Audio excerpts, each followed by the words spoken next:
Olá pessoal, continuando aqui com o nosso curso de pré-cálculo, esse é o segundo vídeo da aula 8. A aula 8 nós estamos falando das funções polinomiais. Primeiro falamos funções do primeiro grau, hoje nós vamos falar das funções do segundo grau e um outro vídeo das funções polinomiais em geral. Esse é o capítulo 12 desse livro aqui, tá? Então vamos para o capítulo. Uma função quadrática é uma função que tem esse formato aqui, ou pode ser colocado nesse formato, em que A, B e C são números reais e A é necessariamente diferente de zero, porque se o A for zero, esse termo aqui deixa de existir e aí ela passa a ser uma função do primeiro grau, certo? O B e o C podem ser zero sem problema, não deixa de ser uma função do segundo grau. Então, nesses exemplos aqui, para a gente só identificar esses números, nesse exemplo 1, o A é o coeficiente do x quadrado, portanto, menos 1. O B é o coeficiente do x, portanto, menos 3.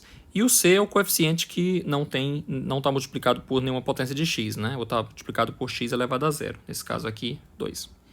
Algumas vezes, a função vem escrita, como nesse exemplo 2, de uma maneira que não está explícito quem é A, quem é B e quem é C. Então, o que você faz? Você arruma ela para botar no formato adequado. Nesse caso aqui, x vezes x é x ao quadrado, x vezes menos 1 é menos x, menos 3 vezes x é menos 3x, e menos 3 vezes menos 1 é mais 3. E aí, fazendo isso, você tem x ao quadrado menos 4x mais 3. Então, eu identifico o A como sendo 1, que é o coeficiente do x ao quadrado, eu identifico o B como sendo menos 4, que é o coeficiente do x, e eu identifico o C como sendo 3, que é o coeficiente livre, que não está multiplicado por x. Outra maneira que a função do segundo grau pode aparecer é nesse formato aqui. Então, o que você faria para colocar naquele formato lá? Você primeiro usaria produto notável, x menos 3 ao quadrado é o quadrado do primeiro, menos 2 vezes o primeiro pelo segundo, mais o quadrado do segundo. E aí tudo isso mais 5. E aí você desenvolve isso aqui. E aí eu identifico o A como sendo 2, o B como sendo menos 12 e o C como sendo 23. Então não é que a função quadrática tem que vir nessa forma especificamente. Ela pode vir de outras formas, mas ela pode ser colocada nesse formato aqui, né? Aqui ela está já nessa forma padrão que a gente escreveu, mas ela pode vir de outras maneiras, de maneira que você precisa fazer algumas operações para colocá-la nesse formato. Nesses 3 exemplos aqui, eu escrevi as 3 formas mais notáveis da função quadrática. Então, essas são as 3 formas notáveis. Essa aqui, chamada forma geral, essa daqui, que é obtida completando o quadrado, e essa daqui, que é obtida usando fatoração. Como eu disse no slide anterior, é sempre possível colocar a função quadrática nesse formato aqui, e eu digo agora que é sempre possível colocar a função quadrática nessa forma aqui, através de completar o quadrado. Nós vamos já revisar isso daí. Agora, nesse formato aqui, ela nem sempre é possível de ser colocada. Esse formato aqui, com P e Q sendo números reais, só é possível se a função for fatorável. Eu coloquei esses 2 exemplos aqui, mas eu deixo para vocês como exercício mostrar que essas duas coisas são iguais. Eu acho que todo mundo está acostumado a considerar essa forma aqui como a melhor que você trabalha e tal. Mas dependendo do problema que você estiver fazendo, essas duas formas aqui podem ser mais interessantes do que a forma geral. Bom, como eu disse no slide anterior, é sempre possível escrever qualquer função quadrática nesse formato aqui. Então, vamos fazer com essa daqui. A gente começa escrevendo f de x igual a... A ideia é o seguinte, observe que nessa daqui você tem um x menos h ao quadrado. E esse quadrado perfeito, a gente sabe que é o quadrado do primeiro, menos 2 vezes o primeiro pelo segundo, mais o quadrado do segundo. Em vez de eu daqui tentar chegar aqui direto, é muito difícil fazer isso, então eu pego um passo intermediário. Eu antes tento arrumar isso aqui nesse formato para daqui eu vir para cá. Então vamos lá. Aqui o quadrado do primeiro já está ok, x ao quadrado, não preciso mexer.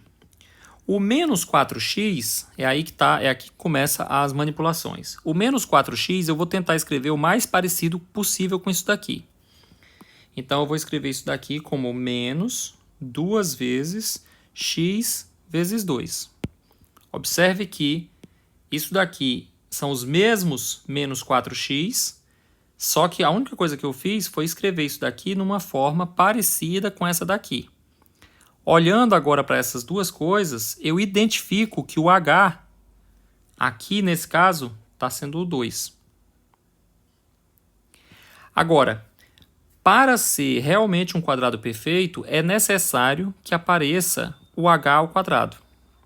Eu já identifiquei que nessa minha aqui, quem está fazendo papel de h é o 2. Então, aqui, mais na frente, era para aparecer um 2 ao quadrado. Só que não aparece. Então, você tem que fazer isso aparecer. Para você fazer isso aparecer, tem duas estratégias. Você escolhe como que você quer fazer. Uma estratégia é você fazer o seguinte. Esse 2 ao quadrado que eu estou precisando é um 4, porque 2 ao quadrado é 4. Esse 4 eu tiro de dentro do 7. Ou seja, eu venho aqui e escrevo o 7 como sendo 4 mais 3. Ao fazer isso, eu reescrevi o 7 de tal maneira que o 4 ficou destacado, ele ficou aparecendo. E agora eu tenho aqui o quadrado do primeiro, menos 2 vezes o primeiro pelo segundo, mais o quadrado do segundo. Consegui atingir meu objetivo. Ok? Essa é uma maneira de você pensar. Outra maneira de você pensar, e aí justificando o nome completar o quadrado, é o seguinte. Aqui você tem o quadrado do primeiro, menos 2 vezes o primeiro pelo segundo, mas não tem o quadrado do segundo. Está faltando o 2 ao quadrado. Então, você tem um quadrado incompleto. Você não tem um quadrado perfeito, você tem um quadrado incompleto. Para você completar o quadrado, você vem aqui e faz o seguinte, você simplesmente coloca o que está faltando. O que está faltando? Não 2 ao quadrado? Então, você coloca 2 ao quadrado.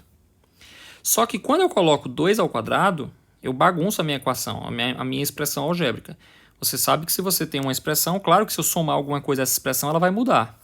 Então, o truque é, eu somo e logo depois eu subtraio 2 ao quadrado. E aí depois eu coloco o 7 que estava lá desde o início. Observe, o que eu fiz foi abrir uma brecha bem aqui. Esse menos 4x mais 7 é menos 4x mais 0 mais 7. Aí esse 0 aqui, eu rasguei ele nessas duas partes. Por que eu fiz isso? Porque agora eu tenho o quadrado do primeiro menos 2 vezes o primeiro pelo segundo mais o quadrado do segundo. Essa é a ideia. Aí você fala, eu posso cortar isso com isso? Não, porque senão você volta para o que você tinha antes. A ideia é justamente não cortar. Agora, isso daqui está nesse formato. Estando nesse formato, agora eu posso passar daqui para cá. Esse x ao quadrado menos 2x vezes 2 vezes 2 ao quadrado é x menos 2 ao quadrado. Então, isso aqui tudo é igual a isso aqui. E o que ficou de fora? Isso aqui. Então, do lado de fora ficou menos 4 mais 7. Ou seja, ficou x menos 2 ao quadrado mais 3. Então, agora, isso daqui está escrito nesse formato e eu consigo identificar que o A é 1, o H é 2 e o K é 3. A é o que está multiplicando isso aqui, é 1. O H é o que está aqui, x menos, é 2. E o K é 3. Como o pessoal tem problema com esse negócio de completar o quadrado, vamos fazer mais uma. De novo, escrever isso daqui nesse formato. Toda a ideia é mexer nisso aqui, manipular nisso aqui até ficar nesse formato. Até isso daqui aparecer em algum lugar. Então, vamos lá. Eu escrevo f de x igual a... Aí eu já encontro um primeiro problema. Bem aqui aparece x ao quadrado. Bem aqui aparece 2x ao quadrado. Para aparecer o x ao quadrado como deve, eu vou fazer o seguinte, eu vou colocar o 2 para fora, vou colocar o 2 em evidência.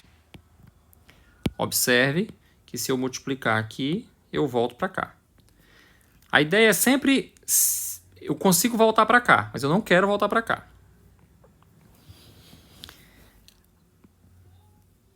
Agora, aqui dentro, eu vou sempre trabalhar dentro do colchete.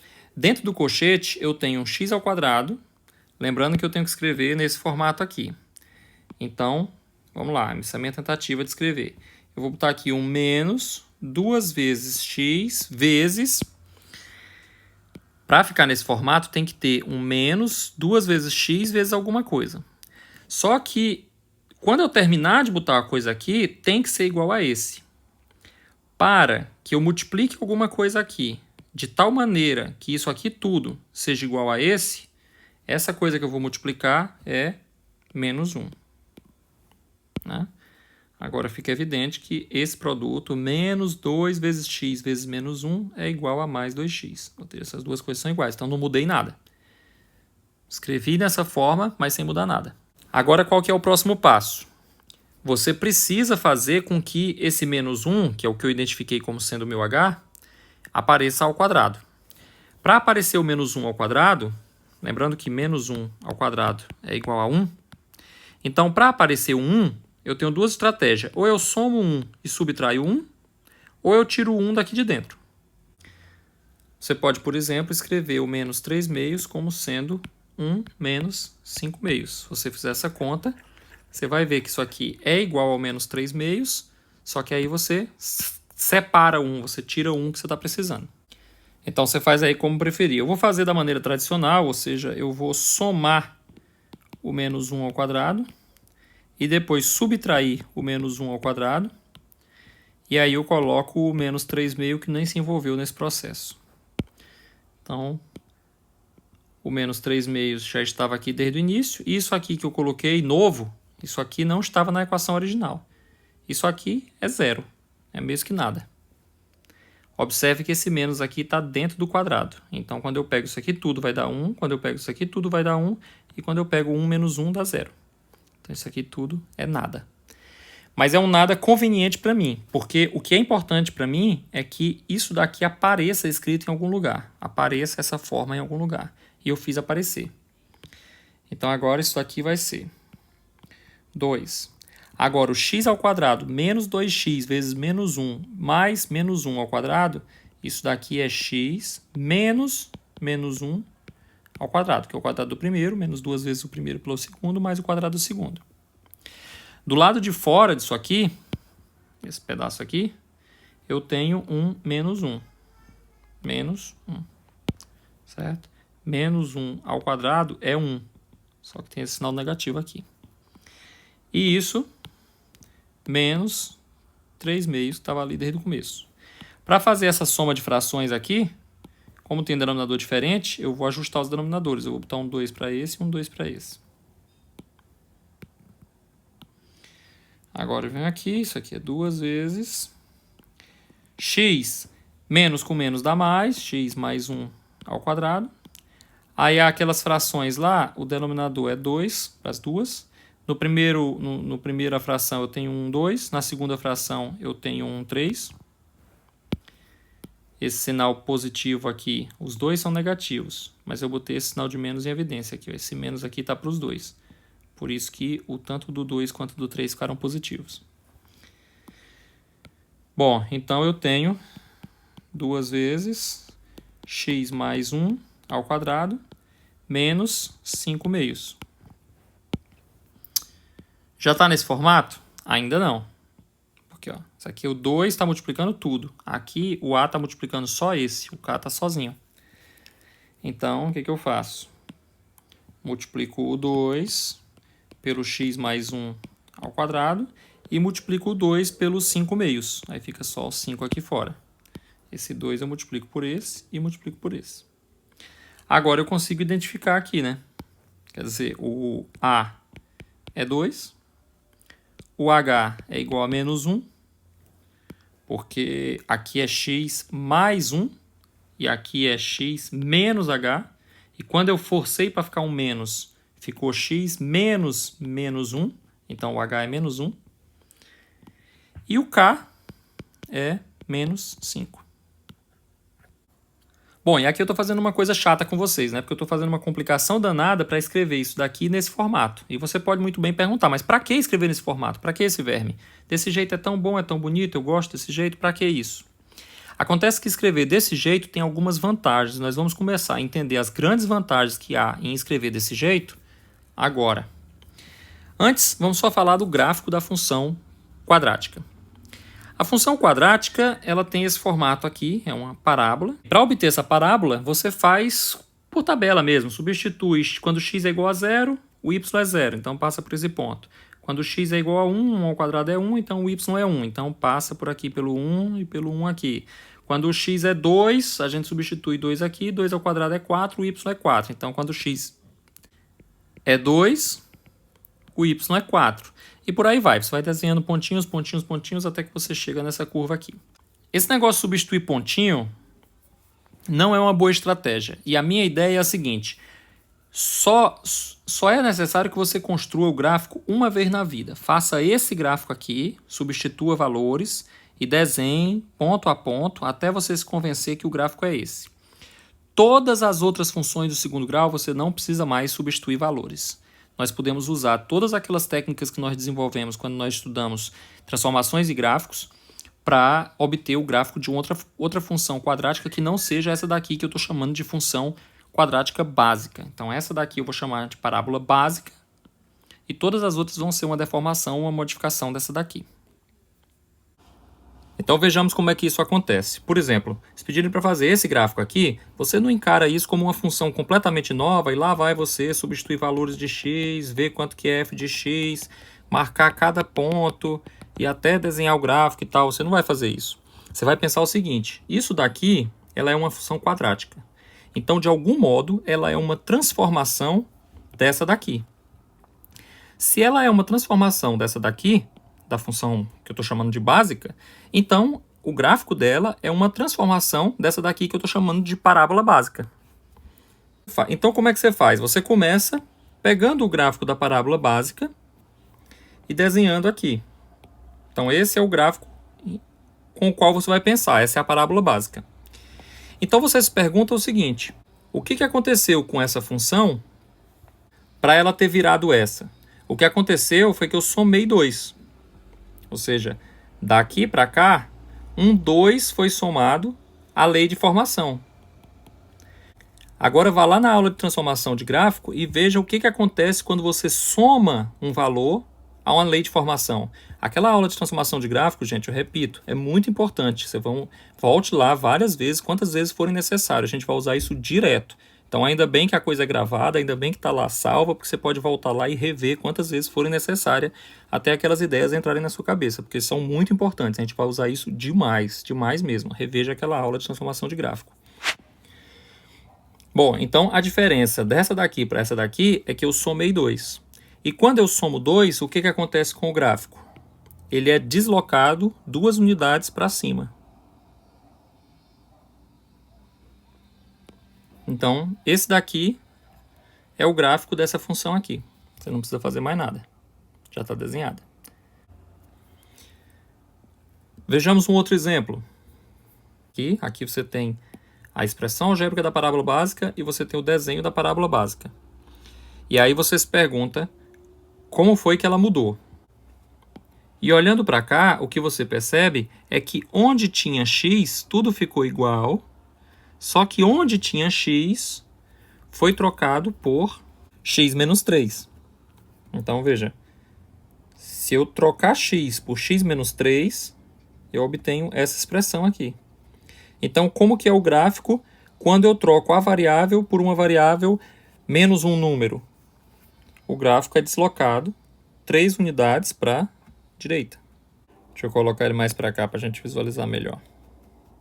Esse daqui é o gráfico dessa função, sem você precisar ter feito tabelinha, sem precisar ter feito nada. Vejamos mais um exemplo complicado, porque aqui eu só fiz uma transformação, somei um número, a lei de formação. Aqui eu só fiz uma transformação, eu subtraí um número à variável. E quando acontecem várias transformações ao mesmo tempo, aqui você tem que usar todo o seu arsenal de conhecimento daquela aula de transformações e gráfico. Para fazer isso, você não faz tudo de uma vez. Daqui eu passei direto para cá. Daqui eu passei direto para cá. Essa daqui, como várias transformações foram feitas, eu não vou passar direto para a resposta. Então eu tenho que ver como é que isso aqui se transformou passo a passo, certo? Então vamos lá, começando com a parábola básica, ou seja, y igual a x ao quadrado. Quais são as transformações que eu faço para chegar lá? Bom, eu tenho que trocar onde tem x por x menos 3, essa é uma transformação. Outra transformação, em cima dessa daqui, é que eu multipliquei por 2, a lei de formação inteira. Outra transformação é que eu multipliquei por menos 1, a lei de formação inteira.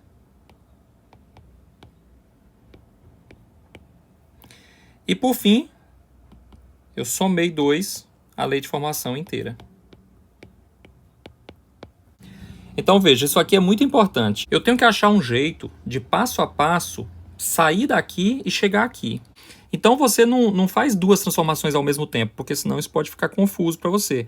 O melhor é que você pense um passo de cada vez, certo? Você não precisa fazer necessariamente essa sequência específica que eu estou fazendo, mas você tem que tomar cuidado para você não fazer uma sequência errada. Deixa eu dar um exemplo de uma sequência errada, só para isso ficar claro. Alguém poderia pensar o seguinte, olha, o primeiro passo aqui, para transformar naquela lá, eu vou fazer primeiro, eu vou somar 2 aqui. Pode ser? Pode ser. Você está chegando perto daquela lá. Só que agora você diz o seguinte, o segundo passo foi multiplicar tudo por 2, por exemplo. Só que quando você diz multiplicar tudo por 2, você não pode fazer isso daqui. Porque agora é multiplicar a lei de formação inteira por 2. Então, bem aqui, a rigor teria que ser 4. Entendeu? Então, aí daqui para frente, se você disser agora eu vou botar o menos. Quando você vai botar o menos, você tem que botar o menos para a lei de formação inteira. Você não bota o menos só para um pedaço.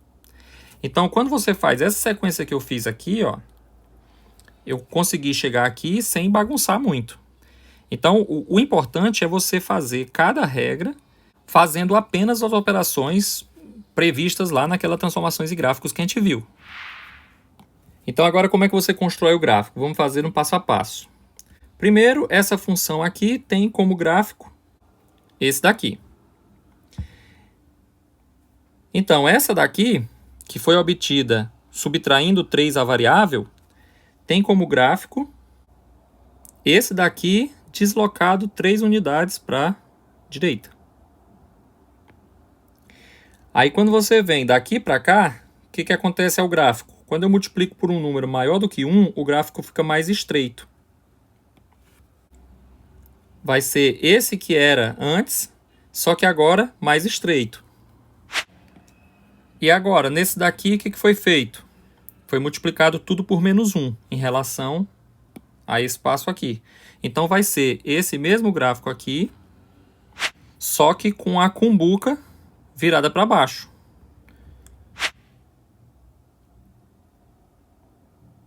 E por fim, nessa última aqui, qual transformação foi feita? Em relação a essa daqui, foi adicionado um 2 à lei de formação inteira. Então eu vou pegar esse mesmo gráfico aqui e fazer a modificação nele correspondente a somar 2. Quando eu somo 2 à lei de formação inteira, o que acontece? O gráfico sobe 2 unidades. Então esse gráfico aqui sobe 2 unidades, né? Então esse daqui é o gráfico dessa função aqui, que é essa função aqui. Então, só resumindo a ideia, é o seguinte, você tem que fazer sucessivas transformações nessa expressão para chegar nessa. Tem que ser um de cada vez e cada um tem que corresponder a uma transformação no gráfico. Sempre que eu apresento isso aqui, eu escuto uma vozinha na minha cabeça, imagino que tem alguma pessoa pensando assim, puxa, mas é complicado demais, eu não me importo em fazer a tabelinha, então não precisa disso tudo, é muito complicado. Só que, gente, o que eu estou tentando dizer para vocês é que isso daqui é você conhecer intimamente as propriedades da parábola. Isso vai permitir que você faça coisas muito melhores, com uma eficiência muito maior, vai permitir que você entenda melhor o que está acontecendo. Então, para fazer um paralelo, é que nem comprar na internet. O pessoal tinha gente que tinha uma resistência enorme de comprar na internet. Ah, não, eu vou ali em tal lugar e compro. Ah, não, isso aí tem no Alecrim, não precisa ir na internet e tal. Aí vem uma pandemia global, todo mundo aprendeu a comprar na internet de uma hora para outra, porque ficou necessário, não tem mais o que fazer. Então é mais ou menos isso, assim, você fica escapando disso aqui, tentando se esquivar disso aqui, vai chegar um momento em que isso daqui é o que tem que fazer. Então, assim, eu faço um apelo a vocês, não ignorem isso daqui. Se você não entendeu isso daqui, volte, reveja a aula lá de transformações e gráficos, volte, reveja isso aqui, me pergunte, mas não sossegue enquanto você não entender. Minha preocupação é que você entenda isso daqui, porque quando chegar mais na frente a gente vai precisar disso. Quando eu digo mais na frente, eu não digo só nesse curso não, eu digo na faculdade. Bom, tendo feito isso, o que a gente observa é o seguinte, olha só como é interessante uma coisa. A função original, o vértice dela estava nesse ponto aqui, 0, 0. Nessa daqui, o vértice veio parar no ponto x igual a 0, y igual a 2. Aqui está o vértice dela, a localização do vértice. Então, por que o vértice mudou de lugar? Porque eu adicionei esse 2 aqui. Ó. Nessa daqui, o vértice estava no 0, 0. E aqui o vértice veio parar no x igual a 3, y igual a 0. Por quê? Porque o vértice foi deslocado 3 unidades para a direita, assim como toda a parábola. Nessa daqui, vamos acompanhar o que aconteceu com o vértice. Primeiro ele estava aqui no 0, 0. Aí isso aqui fez o vértice deslocar 3 unidades para a direita. Depois, daqui para cá, ele só estreitou, então o vértice continuou no ponto 3, 0. Daqui para cá, ele só inverteu, passou para baixo, mas o vértice continuou no ponto 3, 0. E daqui para cá, o vértice subiu 2 unidades. Como ele estava no x igual a 3, y igual a 0, a nova localização dele vai ser x igual a 3, y igual a 2. Então essa aqui é a localização do vértice. Observe que você consegue, sem precisar fazer os desenhos, você consegue rastrear a localização do vértice. Então, nessa função aqui, ó, considerando que o vértice começa no 0, 0, o que acontece com ele? Ele é deslocado para a direita 3 unidades. Isso aqui não interfere na localização do vértice, isso aqui não interfere na localização do vértice, isso aqui faz com que ele suba 2 unidades.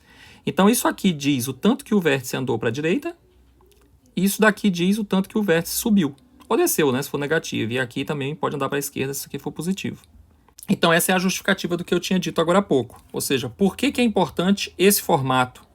Por que é importante ter a função do segundo grau escrito nesse formato? Porque você consegue ver facilmente várias coisas sobre o gráfico da parábola. Você consegue ler muita coisa sobre a parábola sem precisar fazer absolutamente conta nenhuma. Então, esse K aqui, por exemplo, ele te diz o tanto que o vértice subiu ou desceu. Quer dizer, esse número que aparece aqui, ele nos informa o quanto a parábola foi deslocada para cima ou para baixo em relação à parábola original. A parábola original é aquela simplona, que eu estou chamando de parábola básica. Como o vértice da parábola original estava na origem, esse número nos diz o y do vértice. Já esse h aqui, esse número que aparece aqui, nos informa o quanto que a parábola foi deslocada para o lado em relação à parábola original, para a direita ou para a esquerda, dependendo se isso aqui é positivo ou negativo. Como estava na origem, o tanto que ele deslocou é o x do vértice. Então isso aqui te diz qual é o x do vértice. E esse daqui a gente viu que ele controla duas coisas. Ele controla o quão apertada ou enlargada uma parábola está. Porque isso daqui ela pode pegar a parábola original e estreitar, ou se esse A for um número menor do que 1, ele pode alargar a parábola original. E ainda diz se a concavidade é para cima ou para baixo, porque esse A aqui, sendo positivo, em relação à original, ela vai continuar sendo para cima. Quando esse A é negativo, como foi o caso aqui, em algum momento eu tive que multiplicar por menos 1 a lei de formação. Então, em algum momento, a parábola virou de cabeça para baixo. Para dizer de maneira mais enxuta, esses dois números aqui te diz o x do vértice e o y do vértice. Ou seja, te diz a localização do vértice. E esse a, se o módulo dele é 1, ele tem a mesma largura que a função básica. Se ele é maior do que 1, ela é mais estreita que a função básica. E se ela é menor do que 1, ela é mais larga que a função básica. Isso o módulo, né? O módulo de A, porque o sinal de A influencia numa outra coisa. Quando A é positivo, a concavidade é para cima, e quando A é negativo, a concavidade é para baixo. Lembrando que o A nunca é zero, porque se o A for zero, tudo isso aqui some e vai ficar só o K, aí não é mais uma função do segundo grau. Então, para achar o vértice da parábola, uma estratégia é colocar dessa forma e simplesmente olhar a resposta. Então vejamos isso feito. Por exemplo, quando você pega uma função escrita desse jeito aqui, como é que você faz? Você vem para cá e o seu primeiro objetivo é colocar isso da maneira mais parecida possível com o quadrado do primeiro menos 2 vezes o primeiro pelo segundo mais o quadrado do segundo. Então assim, o quadrado do primeiro, x ao quadrado, já está tudo certo, não preciso fazer mais nada. Esse menos 4x eu quero escrever como menos 2 vezes x vezes o segundo, 2 vezes o primeiro pelo segundo. Agora, quem é que eu coloco aqui para que seja menos 4x? Ou seja, qual número é colocado aqui para que multiplicado por menos 2x dê o menos 4x? Evidentemente, é o 2. No momento que eu estabeleço que aqui vai um 2, o que eu fiz foi decidir quem é o segundo, o tal segundo. Aqui é o quadrado do primeiro, menos 2 vezes o primeiro pelo segundo. O que eu descobri é que o tal segundo, nesse caso, é 2. Então, a forma é o quadrado do primeiro menos 2 vezes o primeiro pelo segundo, mais o quadrado do segundo. Então, como eu já determinei que o tal do segundo aqui é 2, então o próximo passo é colocar um 2 ao quadrado. Só que eu não posso colocar isso impunemente, eu não posso simplesmente inventar isso do nada, porque senão fica diferente do que estava. Então eu coloco e depois tiro. Pode parecer estranho isso, mas é estranho a primeira vez, vai. Depois que você vê isso algumas vezes, você já deve começar a parar de achar isso de estranho. Isso é um truque muito comum em matemática, a gente faz isso demais. Isso aqui tudo é zero. Então observe, isso aqui tudo é zero. Então isso daqui é igual a isso aqui. Agora, para que serve colocar um zero? Porque agora apareceu isso aqui. Lembre que o objetivo é fazer aparecer isso em algum momento. Quadrado do primeiro, menos 2 vezes o primeiro pelo segundo, mais o quadrado do segundo. Esse é o objetivo. Agora, isso aqui tudo é um produto notável. Quadrado do primeiro, menos 2 vezes o primeiro pelo segundo, mais o quadrado do segundo. E, portanto, isso é x menos 2 ao quadrado. Aí, do lado de fora, você tem isso aqui, esses três primeiros termos. Agora tem esses outros dois aqui, né? Então, do lado de fora, você fica com menos 2 ao quadrado, que é 4, mais 3. Isso daqui é x menos 2 ao quadrado. Menos 4 mais 3 é menos 1. Então, agora eu consegui colocar nesse formato aqui. Observe que, comparando aqui um com o outro, eu vejo que o A é 1, que o H é 2 e que o K é menos 1. E o que a gente aprendeu é que isso daqui é o x do vértice e isso aqui é o y do vértice. Então, qual que é a localização do vértice? O vértice está localizado em 2, 1.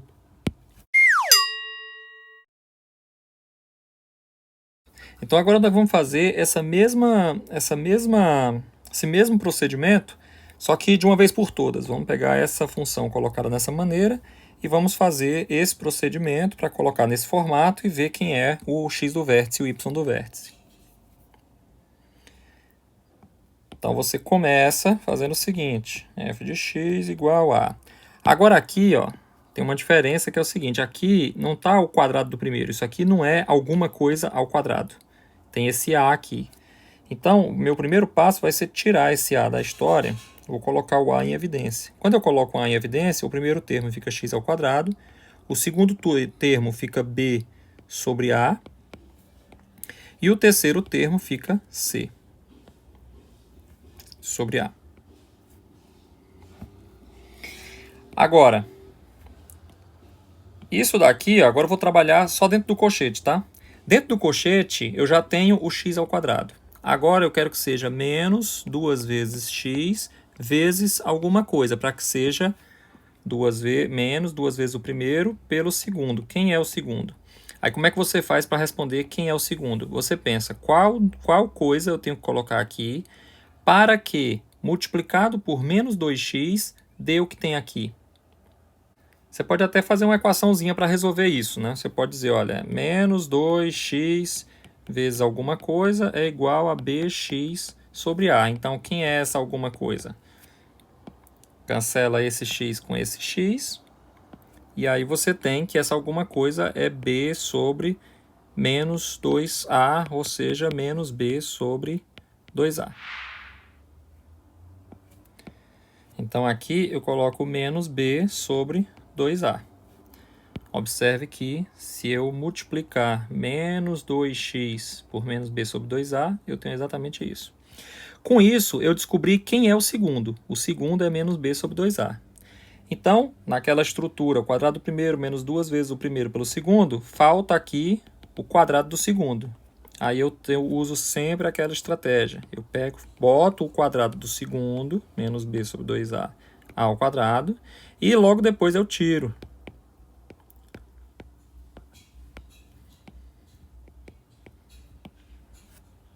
Isso é estranho nas primeiras vezes, que você não conhecia o truque. Mas depois de tantas vezes, nesse momento já não deve estar achando tão estranho, porque a gente vai fazer isso demais. Somar zero. Agora, esses três primeiros termos, eles são o quadrado perfeito que eu estava buscando. A multiplicado por x menos b sobre 2a, tudo isso ao quadrado. Né?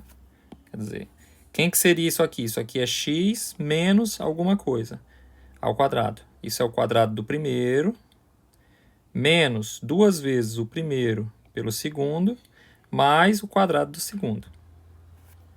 E quem que ficou do lado de fora? Do lado de fora, eu tenho menos, esse menos b sobre 2a ao quadrado fica b ao quadrado sobre 4a ao quadrado.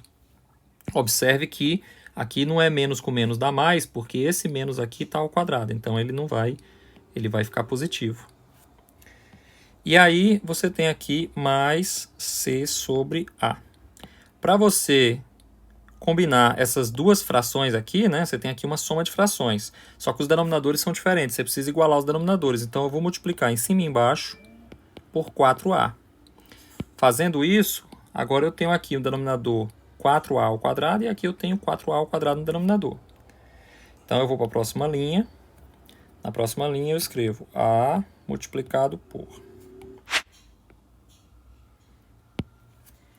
Em que eu troquei a ordem, né? Coloquei esse aqui para cá, vou ficar o menos aqui para o B. Agora, ele ainda não está naquele formato lá, né? Observe que aqui o A multiplica apenas esse aqui, ele não multiplica o K. Então aqui o A está multiplicando tanto esse quanto esse. Do jeito que está aqui, você tem A multiplicado por tudo. Aqui você tem A multiplicado por isso aqui, mais outra coisa. Então, para escrever nesse formato, ainda falta mais um último passo.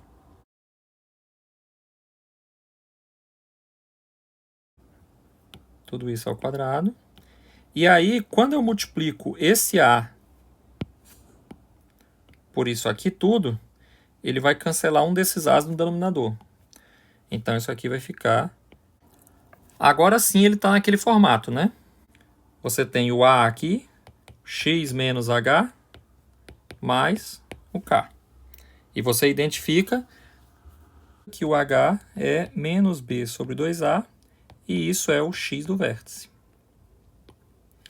E você identifica que o k é 4ac menos b ao quadrado sobre 4a, e isso é o y do vértice.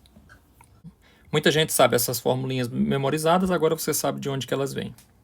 E esse número que está aqui me diz se a parábola é para cima, para baixo, se é positivo ou negativo, e me diz quão estreita a parábola é, dependendo de quão grande esse A é, e em módulo, né, e quão pequeno esse A é em módulo, ou seja, menor do que 1, faz com que a parábola fique mais larga do que a básica. Bom, vamos falar agora sobre máximos e mínimos, né? Como eu falei, esse A aqui, se ele for positivo, a parábola é virada para cima. Então, esse vértice ele é o menor valor da função. Então, a gente diz que é um valor de mínimo. Então, se o A é maior do que zero, a função quadrática nesse formato, ela apresenta um valor mínimo, e o valor mínimo da função é justamente o y do vértice. E o y do vértice a gente consegue ler daqui, é aquele k lá, escrito nessa forma, né? Agora que você já sabe colocar nessa forma, eu vou sempre falar dessa forma quando for conveniente. Às vezes a nomenclatura também que é útil é que você tem, se você traçar uma linha perpendicular ao eixo x e que cruza a parábola bem no vértice, essa linha é chamada eixo de simetria. Por que é eixo de simetria? Porque esse desenho aqui é uma imagem espelhada dessa daqui. Então, através desse eixo aqui, você tem duas imagens iguais para um lado e para o outro. É onde divide exatamente ao meio a parábola. E se o A for menor do que zero, né, se esse número for menor do que zero, for negativo, a parábola tem concavidade para baixo e, portanto, a localização do vértice já não é mais um valor de mínimo, mas sim um valor de máximo. E aí vale tudo que a gente falou antes, só que agora trocando mínimo por máximo. Agora o máximo, o valor dele é o valor do y do vértice, o x do vértice a gente lê daqui, e também você tem o eixo de simetria aqui, que é essa linha que passa pelo vértice da parábola. Então, quando você pega um exemplo como esse, né, esboce o gráfico, encontre o máximo ou o mínimo, e diga se é máximo ou se é mínimo, né, encontre o domínio e a imagem dessa função, é muito fácil fazer. Aí você pensa, essa parábola é virada para cima ou virada para baixo? Ela vai ser virada para cima, porque isso aqui é positivo. Então, ela é virada para cima. Então, ela vai ter um valor de mínimo e não de máximo. Então, e onde vai estar esse mínimo? Esse mínimo vai estar bem no vértice. E qual é a localização desse vértice? Bom, x do vértice é 3 e o y do vértice é menos 5. Aqui está o vértice da parábola. E sendo que essa parábola ela tem um valor de mínimo, né, e ela tem concavidade para cima, então ela vai ser assim. Se você quiser ver ainda em que momento ela cruza o eixo y, para saber onde que ela cruza o eixo y, é só você ver qual é o valor dela quando x é 0. Quando x é 0, qual é o valor disso aqui? Quando x é 0, você tem menos 3 ao quadrado é 9. 9 vezes 2, 18. Menos 5, 15. Então, ela vai cruzar o eixo y lá para cima. Então, como é essa parábola? Essa parábola vai ser assim, né? E se você quiser fazer um esboço ainda melhor, você pode se preocupar exatamente onde ela cruza o eixo x. Você viu que nesse risco que eu fiz, ela está cruzando ali por volta do 1 e perto do 5. Mas eu fiz esse risco sem pensar. Eu posso calcular isso. Para saber onde é que ela cruza o eixo x, é só eu ver para qual valor de x o y é 0. Ou seja, quando é que isso daqui é 0. Você pode espalhar isso aqui, o quadrado do primeiro, mais 2 vezes o primeiro para o segundo e tal, não sei o que, fazer tudo, e depois usar a Bhaskara para achar. Ou você pode simplificar a sua situação e pensar o seguinte: quando é que isso aqui vai ser 0? Isso aqui vai ser 0 quando isso aqui tudo for 5. Concorda? Quando isso aqui tudo for 5, tudo vai ser 0. Então, quando x for 3 mais raiz de 5 sobre 2, ou quando x for 3 menos raiz de 5 sobre 2. Então já economizo trabalho, não preciso fazer fórmula de Bhaskara aqui para cá, não. Então vai ser aqui 3 mais alguma coisa, 3 menos alguma coisa. Então é 3 um pouco para cá e 3 menos um pouquinho para cá. Então vai ser, sei lá, em torno daqui e aqui. Então essa parábola ela vai ser alguma coisa assim. Aqui é interessante notar também, e a gente vai perceber isso sempre vai acontecer. Lembra que eu falei que tem no vértice tem o eixo de simetria, ou seja, a parábola ela é igual para a direita e para a esquerda. Então, sendo assim, se um zero está a uma certa distância do eixo de simetria, o outro zero está a uma mesma distância. Então, vai ser sempre no x do vértice, que é o 3, os zeros da função vai ser sempre 3 mais alguma coisa, 3 menos alguma coisa. Então, vai ser sempre assim, a localização do vértice, os dois valores que zeram a função vai ser o x do vértice mais alguma coisa ou o x do vértice menos a mesma coisa. Agora, tendo esboçado do gráfico, eu consigo agora responder essas perguntas todas aqui, né? Encontre o máximo ou mínimo. Já falei, é um mínimo. E o valor mínimo é y igual a... quanto é mesmo? Menos 5. Esse é o valor mínimo da função. Segunda pergunta. Domínio da função. Para quais valores de x essa função está definida? Olhando para cá, é evidente que x pode ser qualquer coisa, não tem restrição nenhuma para x. E a imagem? A imagem são todos os valores de y que são verificados na função, né, que pertencem ao gráfico da função. E você percebe que essa função ela tem um valor mínimo, que é o menos 5, mas ela não tem máximo, né? Isso aqui sobe infinitamente, isso aqui sobe infinitamente. Então ela não tem um máximo, ela só tem um mínimo. Então a partir do menos 5, ela pode qualquer valor. Pronto, agora vamos falar um pouquinho mais sobre esses pontos aqui que cruzam o eixo x. Já falei um pouquinho sobre eles, mas vamos sistematizar isso daí. Os zeros, ou raízes da função de segundo grau, eles podem ser encontrados através da forma de Bhaskara, né? Essa é uma maneira de fazer. E Basicamente, na fórmula de Bhaskara, você vê aqui dentro da raiz quadrada se esse zero vai existir ou não. A parábola ela pode estar inteira aqui acima do eixo x, ou seja, ela não cruza o eixo x em lugar nenhum, ou ela pode estar inteira aqui embaixo do eixo x e não cruzar o eixo x em lugar nenhum. Então, e pode acontecer dela tocar o eixo x em um único ponto. Então, isso é regulado por o que aparecer dentro da raiz aqui na fórmula de Bhaskara, que o pessoal chama de delta. Então, se esse delta for positivo, significa dizer que a raiz existe, tem um valor, e você pega mais ou menos esse valor. Então, você tem dois valores, quando você pega o mais e quando você pega o menos.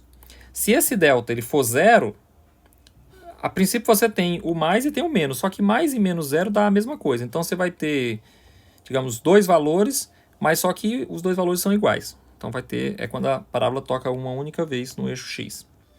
E por fim, se esse delta for negativo, você tem a raiz quadrada de um número negativo, que não existe, então a gente diz que ela não possui raízes reais.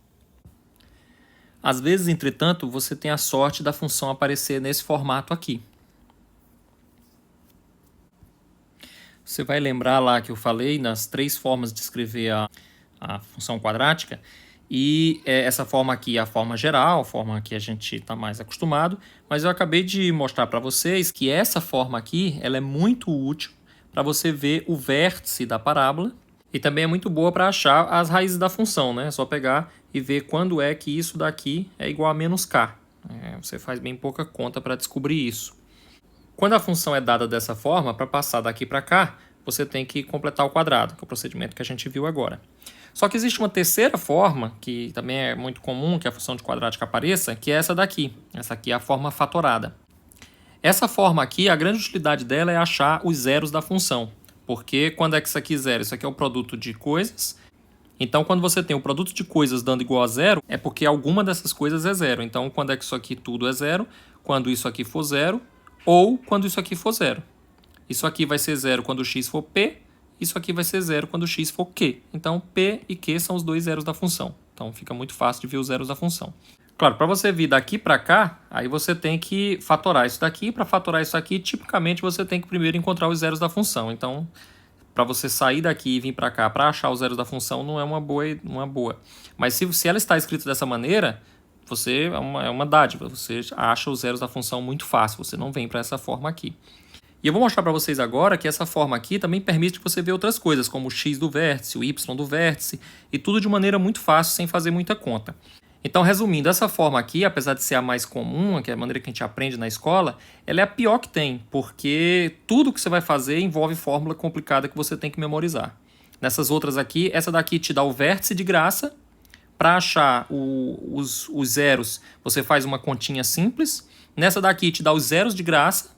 E para você achar o vértice, a gente vai ver que a gente faz uma continha simples. Então vejamos como isso acontece, né? Então suponha que a função seja dada nesse formato aqui. Como eu acabei de falar para vocês, os zeros da função são muito fáceis. Os dois zeros da função são p e q. Agora, se você lembrar que o eixo de simetria da parábola passa pelo ponto médio entre as raízes, ou seja, se você tem aqui o eixo x e você tem uma parábola assim, por exemplo, e bem aqui está o vértice, se bem aqui está uma das raízes e bem aqui está a outra raiz, o eixo de simetria da parábola, que é essa linha que passa pelo vértice e é perpendicular ao eixo x, por ser o eixo de simetria da parábola, esse ponto aqui está a uma mesma distância das duas raízes. Então, esse ponto aqui é o ponto médio entre as duas raízes. Então, quer dizer, se eu desenhar aqui o eixo x, né, vamos colocar as duas raízes positivas para facilitar a conta, mas você pode ver que isso vale para qualquer raiz. O x do vértice vai estar exatamente no meio entre as duas raízes p e q. Vai estar aqui. Agora, se você fizer uma análise simples, ou seja, se você pensar que a distância daqui para cá é q menos p, e que essa distância aqui é a metade, e, portanto, essa distância aqui é q menos p sobre 2. E você pensar ainda que P é essa distância daqui para cá, então esse XV, que é a distância daqui para cá, é isso daqui mais isso daqui. Se você fizer essa conta, deixo para vocês como exercício para mostrar que isso é P mais Q sobre 2. Ou seja, isso aqui é o X do vértice. Para achar o y do vértice, também não é muito difícil. Como você já conhece o x do vértice, o que é o y do vértice? O y do vértice é o valor da função quando o x é o x do vértice. Ou seja, se eu aqui onde tiver x, eu substituir por x do vértice e fizer a conta, né? Usando esse x do vértice aqui, eu vou encontrar isso daqui. Tem um erro bem aqui. Aqui deveria ter um quadrado. Deixo para vocês como exercício mostrar que o y do vértice dá isso daqui. É só você pegar esse valor x do vértice, substituir aqui e fazer essa conta e você vai encontrar isso daqui. Agora, com esses resultados em mãos, você pode até fazer algumas análises aqui para conectar com o que a gente tinha feito antes. Quer dizer, então vamos calcular quanto é a soma das raízes dividido por 2, ou seja, como é o mesmo denominador para as duas frações, eu posso juntar tudo isso numa única fração. E aí você observa que o mais delta cancela com o menos delta.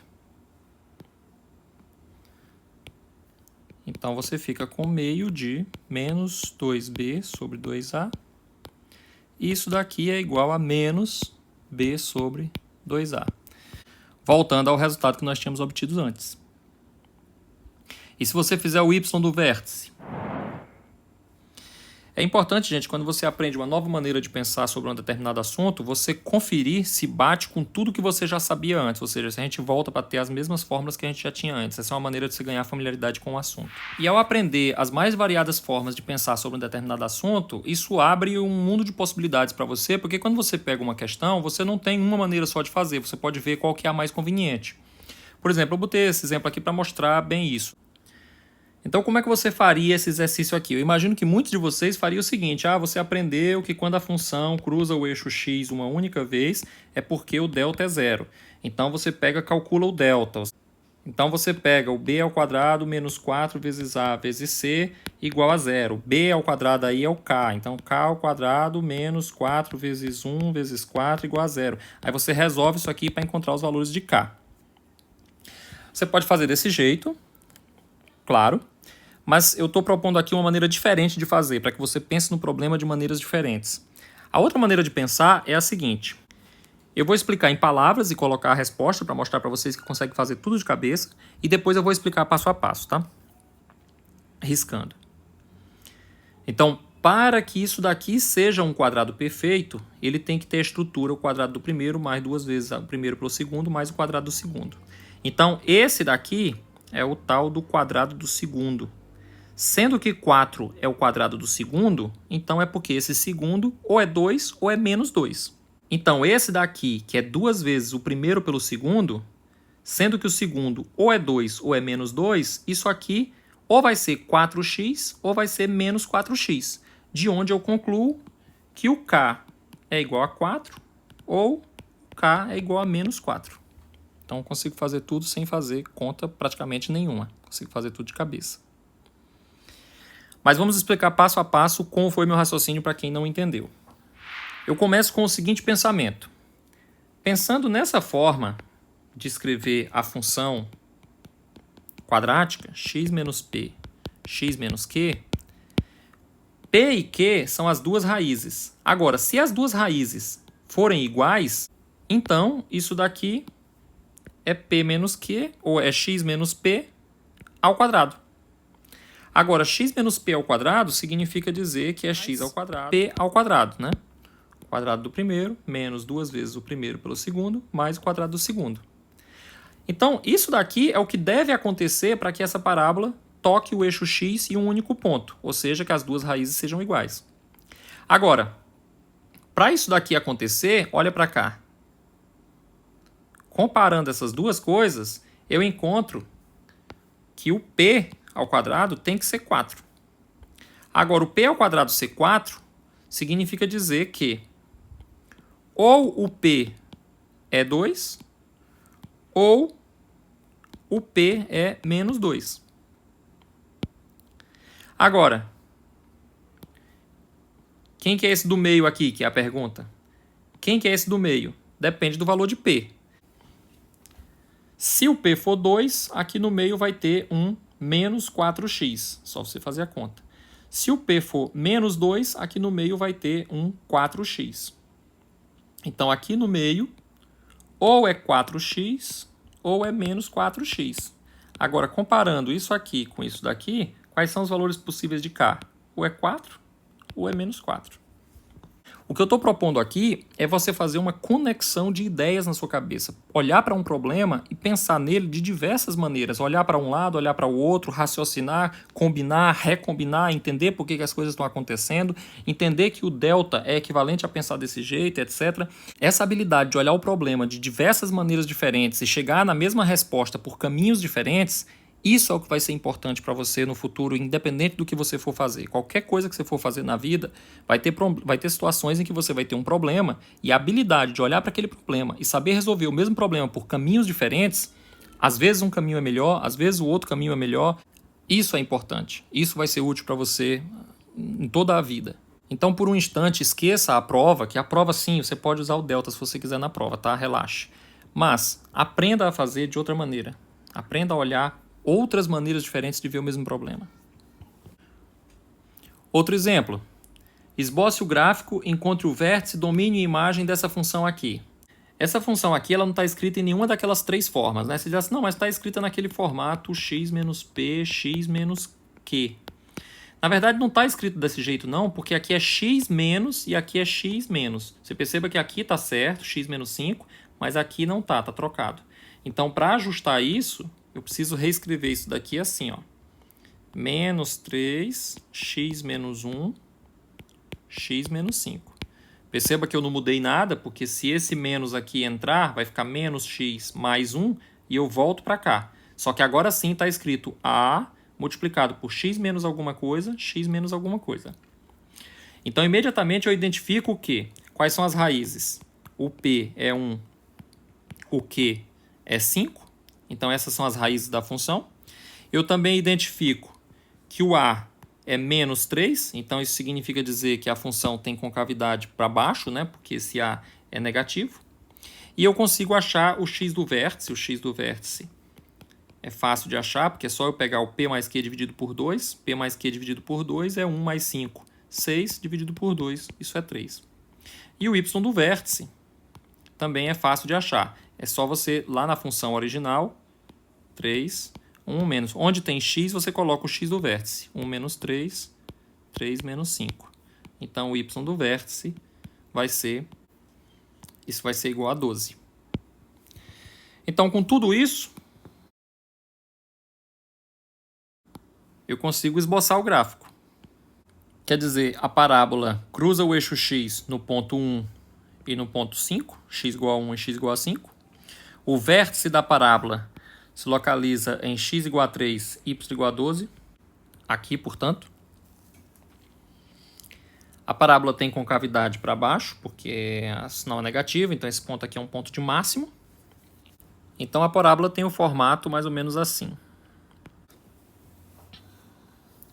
Então o vértice da parábola está no ponto 3, 12, né? X igual a 3, y igual a 12. Esse é um ponto de máximo. O domínio da função é qualquer valor de x, porque não tem nenhuma restrição. X pode ter qualquer valor aqui, não vai ter nada impedindo.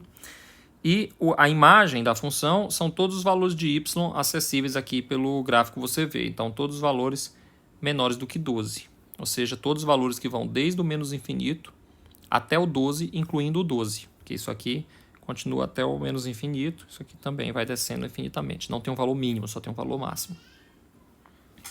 E por fim, deixa eu só falar um pouco sobre o sinal da função do segundo grau. Eu digo um pouco porque não é necessário falar muito, uma vez que com tudo isso que a gente construiu, analisar o sinal é a coisa mais fácil. O estudo do sinal da função, como eu já falei num vídeo anterior, é saber quando é que a função é maior do que zero, menor do que zero e igual a zero. Eu vou dividir isso em 3 casos que eu estou rotulando aqui pelo delta, mas com tudo isso que a gente construiu nos slides anteriores, não é necessário realmente calcular o delta. Dependendo de como a função do segundo grau vier, você sabe as informações necessárias. As informações necessárias basicamente são as raízes, saber se a concavidade é para cima ou para baixo. É isso que a gente precisa. Bom, então o primeiro caso, que eu chamei aqui de quando o delta é menor do que zero, é aquela situação em que você não tem raízes. Então a função não toca o eixo x. Então ou ela está inteira acima do eixo x, ou ela está inteira abaixo do eixo x. Quem vai dizer isso é a concavidade da função. Se ela tiver concavidade para cima, ela tá, e não tiver raízes, então ela está inteira acima do eixo x. E se ela tiver concavidade para baixo e não tiver raízes, significa dizer que ela está inteira abaixo do eixo x. Então, se ela tiver inteira acima do eixo x, para todo x ela é positiva. E se ela tiver inteira abaixo do eixo x, então para todo x ela é negativa. E ela nunca vai ser igual a zero. Na situação em que o delta é igual a zero, é a situação em que você tem uma única raiz real, você tem a função é zero nesse lugar da raiz e no restante ela é ou toda maior do que zero ou toda menor do que zero, dependendo da concavidade. Concavidade para cima, tocando aqui em um único ponto, ela é inteira positiva maior ou igual a zero. Concavidade para baixo, ela é inteira negativa menor ou igual a zero. E por fim, o caso em que você tem duas raízes reais. Quando você tem duas raízes reais, a parábola é tal que ela passa do positivo para o negativo ou do negativo para o positivo, dependendo também da concavidade.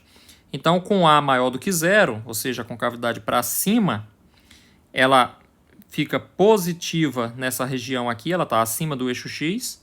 Depois que ela passa aqui da primeira raiz, ela fica na parte de baixo do eixo x. E a partir da segunda raiz, ela fica acima do eixo x. Então, ela é igual a zero nas raízes. Ela é maior do que zero nessas regiões aqui fora das raízes. E ela é menor do que zero na região dentro das raízes, entre as raízes. E quando a concavidade é para baixo, aí a coisa se inverte, né? Bom, continua sendo zero nas raízes e ela é menor do que zero aqui fora das raízes e ela é maior do que zero na região entre as raízes. Então, por exemplo, se você quiser estudar o sinal dessa função aqui, o que você faz? Primeira coisa é encontrar se ela tem raízes reais ou não. Como é que você faz isso? Você faz o x² menos x menos 6 igual a zero, ou seja, tenta descobrir onde é que ela zera, descobrir as raízes. Você faz isso com a fórmula de Bhaskara. Isso é 1 mais ou menos raiz de 1 menos 4 vezes 1 vezes menos 6. Isso dividido por 2 vezes 1. Então, isso é 1 mais ou menos. 4 vezes 6, 24. Um menos com menos dá mais. 1 mais 24 é 25. E raiz de 25 é 5. Isso dividido por 2 vezes 1, 2. Então, você tem aqui duas raízes. Quando eu escolho o sinal positivo, 1 mais 5 é 6. Dividido por 2, x1 é 3. E quando eu escolho o sinal negativo, 1 menos 5 é menos 4, dividido por 2 é menos 2. Então, eu tenho aqui as duas raízes reais, né? Então, o que acontece com essa parábola? Se aqui está o eixo x,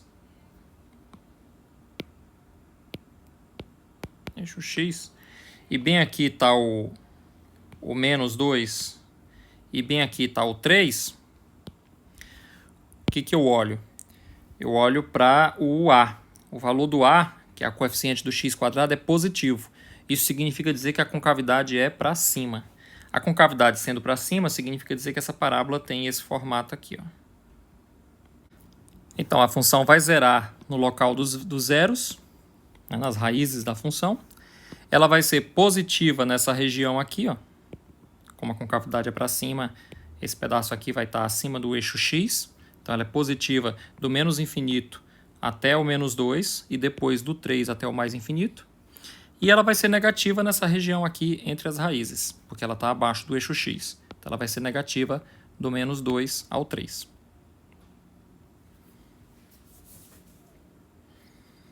Então, isso aí poupa o trabalho de fatorar e fazer uma reta real para cada um dos fatores e tal. Então, isso pode ajudar. É claro que você pode fazer daquele jeito também, se você quiser, mas desse jeito você poupa um pouco o trabalho. E bom, esse vídeo ficou muito longo, vamos parando por aqui e nos vemos no próximo vídeo sobre funções polinomiais.